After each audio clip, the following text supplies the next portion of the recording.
में किसी सुनसान स्टेशन पे पहुंचती है और अगर उस स्टेशन का नाम हो केकराडीही, फिर रात का सफर कैसा होगा। सोचने वाली बात है ये। केकराडीही में मेरे एक भैया सेच दफ्तर के इंजीनियर है, इसलिए उनके पास खुद की एक जीप भी है। लेकिन पहले खबर करके कहीं जाने की आदत मुझे बिल्कुल नहीं है। दिवाली की छुट्टियां आते ही यहाँ चला आया छुट्टियां मनाने। ये प्लान बनाते वक्त सोचा था कि अचानक आके सीनू भैया को चौंका दूंगा, लेकिन यहाँ आके तो मैं खुद ही चौंक गया जब स्टेशन मास्टर ने मुझसे कहा, केकराडीही स्टेशन का नाम तो है, लेकिन वो गांव तो यहाँ से कम 3 मील दूर है। स्टेशन मास्टर मुस्कुराते हुए बोले जा रहे थे, चांद की रोशनी में अच्छे से देखिए चारों तरफ, बिल्कुल जहन्नुम में आप पहुंचे हैं आप अभी तो।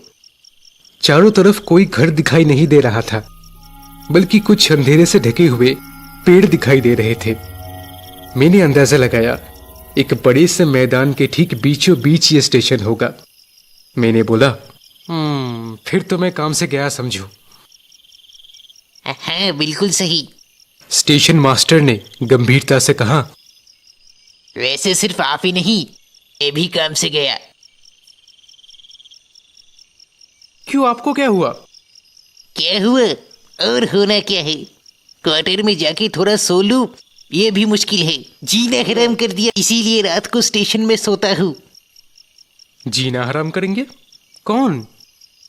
वो आप जान के क्या कर लोगे? बस फिर स्टेशन मास्टर अपने कमरे में जाने लगे और दरवाजा बंद कर दिया। मैंने बाहर से उन्हें आवाज लगाई, ओ भाई साहब सुनिए। अंदर से स्टेशन मास्टर ने गुस्से से जवाब दिया, सुनने सुनाने का समय नहीं है, वो लोग आने वाले होंगे। जीना हराम करके रखा है मेरा।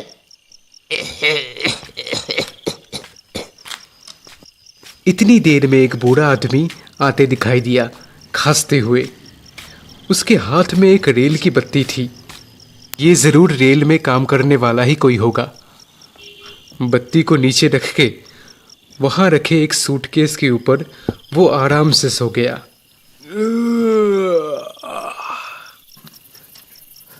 स्टेशन मास्टर ने कोई जवाब तो दिया नहीं, तो मैं क्या करूं। मैंने जाके उस बुढ़े से ही पूछा, ओ भैया सुनिए ना। कोई जवाब नहीं, बल्कि वो तो खराटे लेने लगा। सच में केकराडीही स्टेशन अजीब जगह है, और ऊपर से ये मच्छर। उनसे परेशान होके मैं प्लेटफॉर्म पे चला आया,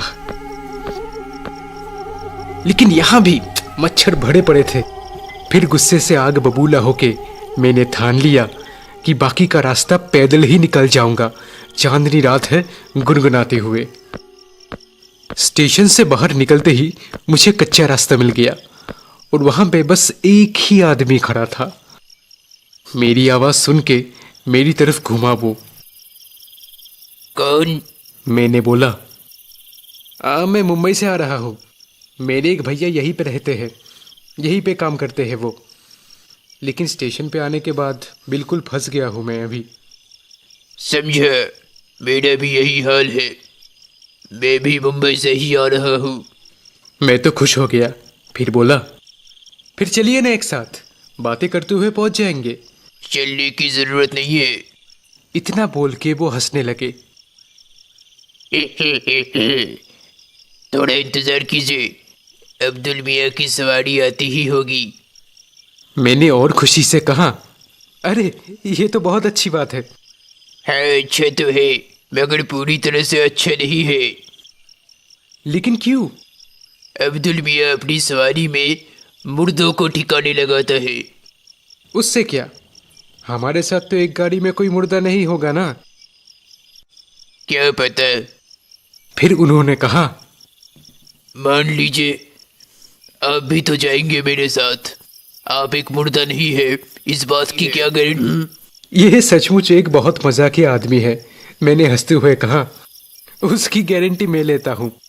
मैं 100% जिंदा हूं, जीता जागता बिल्कुल। लेकिन मेरी गारंटी मैं बिल्कुल नहीं दे सकता। इसका मतलब आप मुर्दा आदमी हो? मैंने हंसते हुए कहा। मुर्दे बात थोड़ी ना करते हैं और सवारी के लिए इंतजार करते हैं क्या वो? उन्होंने बिना हंसे ही कहा, केकराडीही में मुर्दे भी जिंदा है, कोई फर्क नहीं है। थोड़ी देर पहले अब्दुल एक मुर्दा लेके जा रहा था। मुर्दे ने मुझे देख के कहा, क्या हाल है, समझ रहे हैं ना आप? वो आदमी वाकई मजाकिया था। खुद बिल्कुल नहीं हंस रहा था, लेकिन अपनी बातों से दूसरों को हंसाने में माहिर थे वो। मैंने उनसे कहा, कुछ देर पहले मैं स्टेशन मास्टर से मिला था। उन्होंने बोला कि कोई उनका जीना हराम कर देता है रात को, खाली पीली। कहीं मुर्दे ही आके परेशान तो नहीं करते उन्हें? बिल्कुल सही, स्टेशन के पीछे ही तो मुर्दा घर है। थोड़ा दम लेके उन्होंने फिर से कहा, छोड़िए, वो अब्दुल की सवारी आ रही है, चलो जान छूटी। रात के अंधेरे में थोड़ी दूर से अब्दुल की सवारी आ रही थी, बिना रोशनी के, बस एक बार भोंपू बजाकर। अब्दुल सामने आते ही पहले आदमी ने कहा, आओ अब्दुल मियाँ आओ, देखो तुम्हारे लिए एक और सवारी पकड़ के रखी, सही है ना? अब्दुल ने मेरी तरफ देखा और कहा, 5 रुपए लगेंगे। मैं मान गया। फिर हम दोनों रिक्शा पे बैठ गए और अब्दुल रिक्शा चलाने लगा। फिर मेरे साथी ने अब्दुल से कहा, वो मुर्दा आखिर था कौन?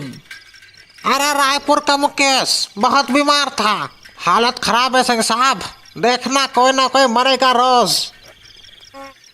अच्छा, तो मेरे साथी का नाम कोई एक सिंह साहब है, बहुत मजाकी आदमी है वो। उन्होंने हंसते हुए अब्दुल से कहा, तू भी तो टपक गया था रे। हाँ, और आपकी क्या हालत है वो भी तो बताइए हमें।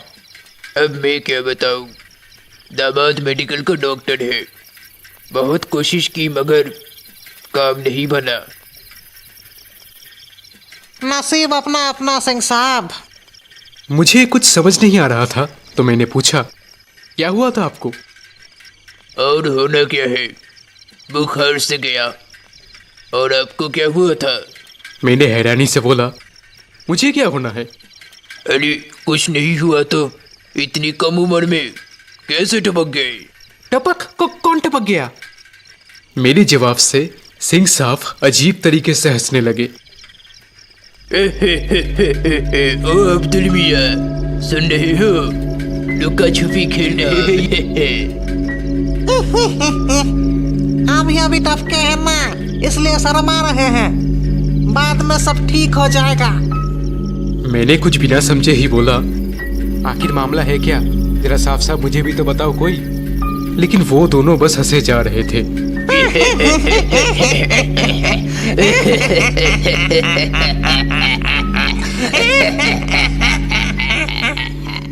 सड़क के दोनों तरफ घना अंधेरा था, सिर्फ काले काले पेड़ दिख रहे थे, लेकिन चांद बहुत ही खूबसूरत दिख रहा था, लगातार रोशनी बिखेर रहा था। अचानक कहीं से लोमड़ी की पुकार सुनाई पड़ी। इतनी देर में मुझे थोड़ा थोड़ा डर लगने लगा था। सिंह साहब ने अचानक ही बोला, ए रुके रुके रुके। अब्दुल मियाँ, यहीं पे रोक दो।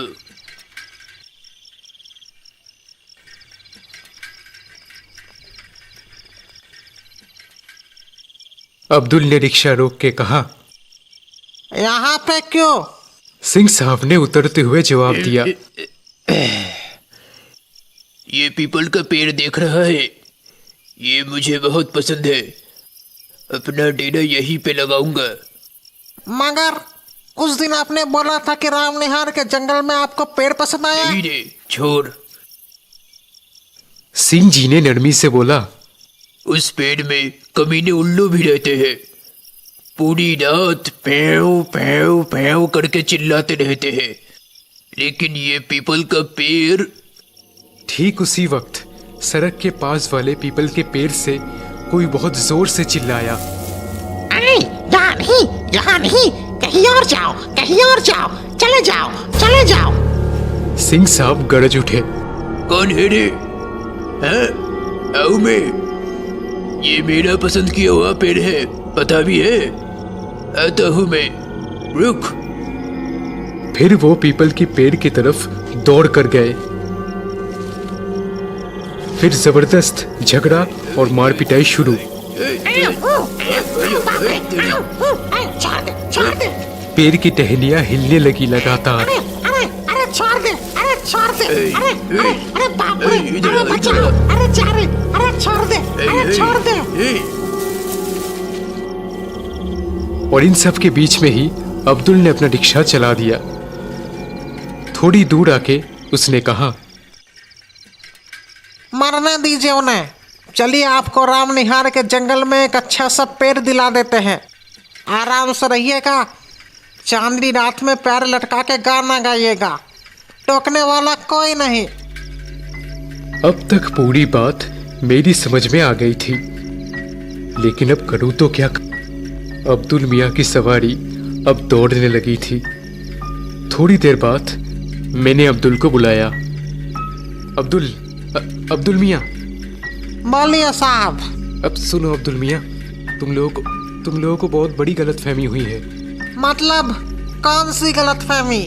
मैं एक जिंदा आदमी हूँ। हंसी के चक्कर में अब्दुल की सवारी हिलते हुए थोड़ी धीमी हो गई थी। उसने कहा, मेरा भी यही ख्याल था। शुरू में ऐसा लगता है साहब, और फिर पता नहीं क्या हुआ। डॉक्टर ने मुर्दों के साथ मेरे को रखा अकेले। फिर पता नहीं मुर्दों के साथ क्या हुआ। मुर्दों के साथ? कहाँ पे? मरीज मरने के बाद यहाँ रखते हैं ना। मुर्दा घर? अरे बाप रे। अब्दुल हंसने लगा। बहुत खतरनाक है। मेरी बीवी ने मुझे मुर्दा घर में लेटा देख के जो तांडव शुरू किया था ना, कहने लगी लेटे रहने के पैसे मिलते हैं, काम नहीं करोगे तो खाओगे क्या। फिर मैं मुर्दा घर से भाग आया। रिक्शा चलाने का नसीब है मेरा सर, मरने के बाद भी।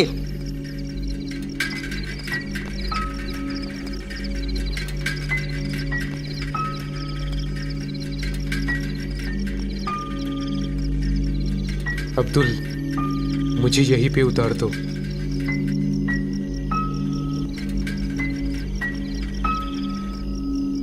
अब्दुल मियाँ रुकने के बाद इधर उधर देखने लगे। आपकी पसंद तो कमाल की है। अच्छा पेड़ पसंद किया है। लगता तो है कि ये खाली ही होगा। अब्दुल मियाँ सड़क के एक तरफ जो सूखा हुआ पेड़ था उसी की बात कर रहे थे। चांद उस पेड़ के टहनियों के बीच से दिखाई दे रहा था, आधा अधूरा। मैं झट से नीचे उतरा और भागने लगा। अब्दुल पीछे से चिल्ला रहा था, साहब जी, मेरे पैसे, साहब जी, भाड़ा दे के जाइए, साहब जी। जी जान से आजू बाजू देखे बिना मैं भागे जा रहा था। थोड़ी दूर जाके सूखी मिट्टी में रुक गया। वहां पे थोड़ी दूर में रोशनी दिखाई दे रही थी। रोशनी के पास जाके मैंने देखा तो कुछ लोग बैठे दिखाई दिए और उनके सामने एक मुर्दा पड़ा हुआ था। फिर से एक मुर्दा। मेरे कुछ बोलने से पहले ही उन लोगों ने मुझे देखा और डर के मारे चिल्ला के भागने लगे।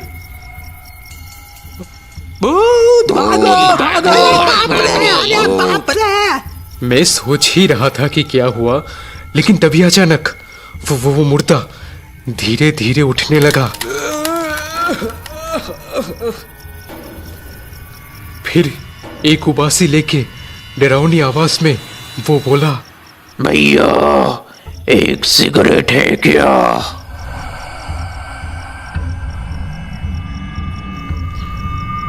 दिमाग काम नहीं कर रहा था मेरा। ऐसा लगा मानो ऊंचाई से अभी गिर जाऊंगा। होश में आया तो देखा मैं अपने भैया के कमरे में हूं। मैं बच कैसे गया वो अलग कहानी है। सीनू भैया ने कहा था, बिना कोई खबर किए कहीं जाने से कितना कुछ हो सकता है, अब पता चला ना। वही आखिरी बार था। उसके बाद से कभी भी रात के सफर में मैं नहीं निकला।